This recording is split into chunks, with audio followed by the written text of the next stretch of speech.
bagong biek na panganak, kadalasan may na-encounter kayo, yellow. Hindi nyo ba natanong yun kung bakit yellow? Bakit? Ang intestine natin, both human and animals, meron na tayong common. Nandito na sa loob ng tiyan natin. Yun yung sinasabi nila kulay. Escherichia coli.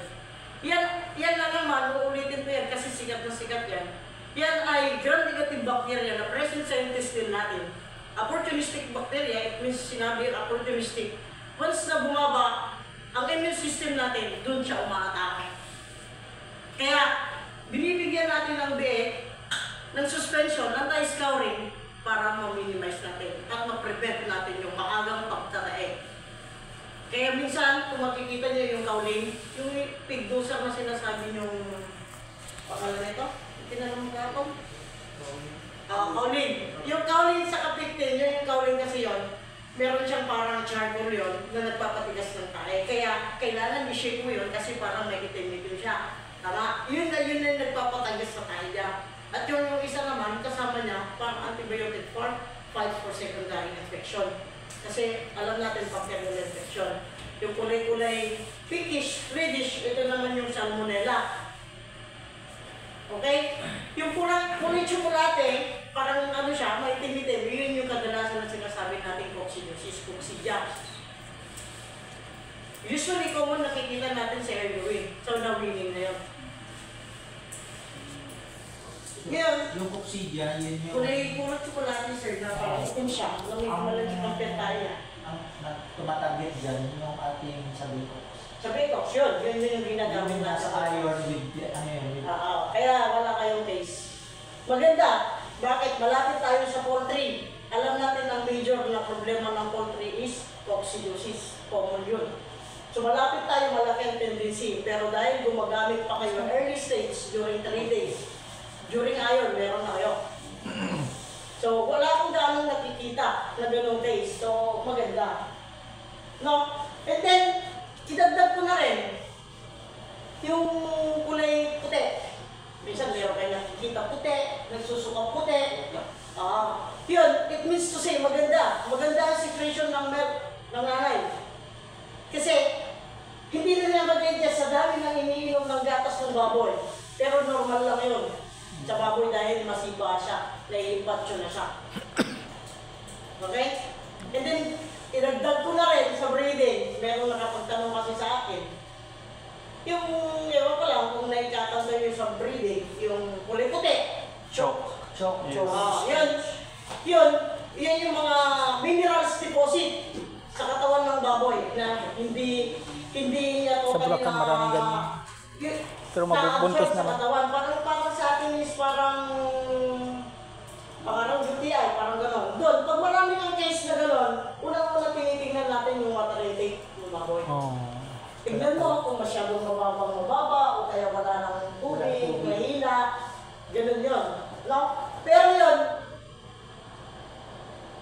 kahit naggaganyan mula nung iniay mo hanggang mga anak, hindi yan makakapit ko sa paglaki ng biik.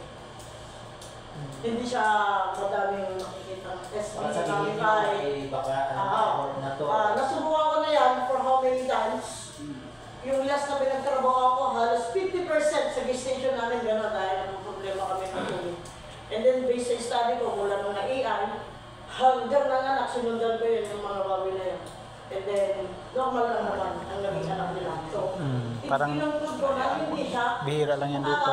Doon sa Bulacan, tinagaling. yung bacterial. Kasi minsan nawawala yung tubig namin. Viral infection. Siguro common sa inyo yung TGA. Transmissible gastroenteritis. Yun yung saka PED, yung coronavirus. Yun, wala naman tayo, pero yun yung makikita yung malansa, tapos nilalagay yung mga baboy, nagkukumpulan sa ibabaw ng tiyan ng nanay. Yun yung viral infection. So, sa atin, wala naman. So, parang naman sana. No? Yun yung common causes main causes ng ano. And then, meron din tayo non-infectious na sinasabi. Yung isa kaninang tinatanong ko, infectious yung mga bacteria and viruses. Kaya yung pangalawa, yung non-infection. Ito, dito pumapasok yung nutritional factor. Pag sinabi natin nutritional factor, ito, pumapasok na yung inadequate of feeding or excessive feeding. Yung quality ng milk replacer natin, yung pagtitimpla natin ng gatas. Masubrahan, medyo kulang. Medyo magiging ano ng tiyan ng baboy kasi sabi ka lang natin, ang vilay sa intestine natin. Pag bata, even kahit sino man, bata man o mapakayo, habang lumalaki, nag-develop yung vilay. Yan yung tumutulong sa absorption ng intestine natin. Once na hindi pa siya fully develop at nabigla or what, doon nagtatay yung baboy. Kaya kung minsan, nasasabi natin na pag binibigyan namin ng gatas, nagtatay. Di ba? Pero, minsan, isipin din natin, tama ba yung binigay kong gatas? Yung Yung dosage dosage ba? nun, pagtimla ba? Sumubra ba ako? Isama din natin yun. Huwag natin idahilan doon sa gatas. No? Ka-awareness ko lang sa inyo, medyo ano lang, pero malaking bagay na makakatulong sa tingin ko para masolusyonan nyo saan ba talaga nanggaling yung pagtatay ng baboy natin. And then, pangalawa, yung pag-change ng diet. Sa nursery, gaano kayo frequent? Nagsishifting ng feeds.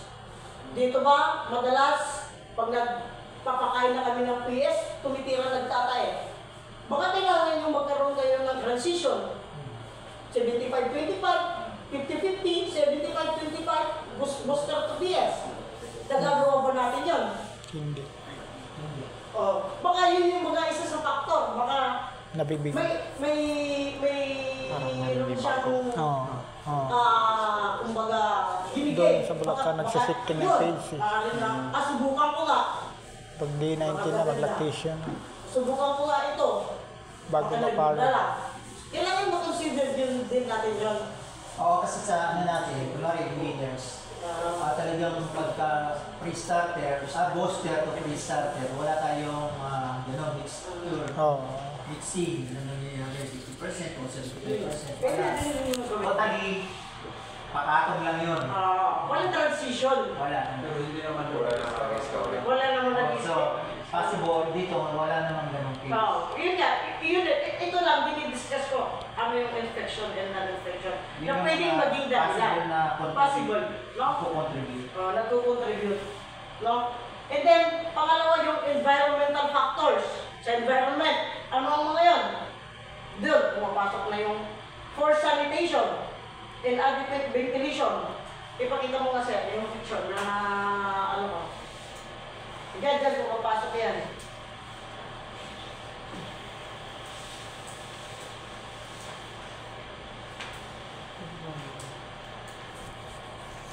Sa sanitation, sa ventilation naman yan, lalo na pag nalamigan na masyado, lalo na yung bagong transfer at hindi masyado na aware at hindi mo napansin na napansin, pwedeng maging ganong factor din yun. And then, yung sobrang init din, malaking bagay din sa kanila, stress din po para sa mga baboy. Na pwede rin mag-contribute yun sa pagtatay nila. Ayan.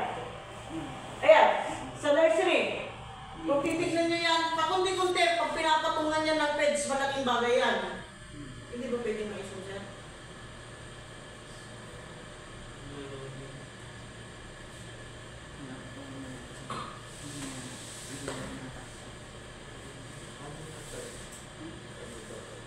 Kumuha lang ako, nag-picture lang ako na pwede sa tingin na pwedeng mabago konti sa sistema natin na yung pakunti-kunti na pinapatong-patong-patong natin, pakunti-kunti din ang nakaka-ingest niyan. Maaaring isa ang magti-trigger sa isang baboy na magiging may isang nagtae, dalawa. Hindi mo napapansin, ganun pa rin ang gana hanggang dumadami, nagkakakawaan.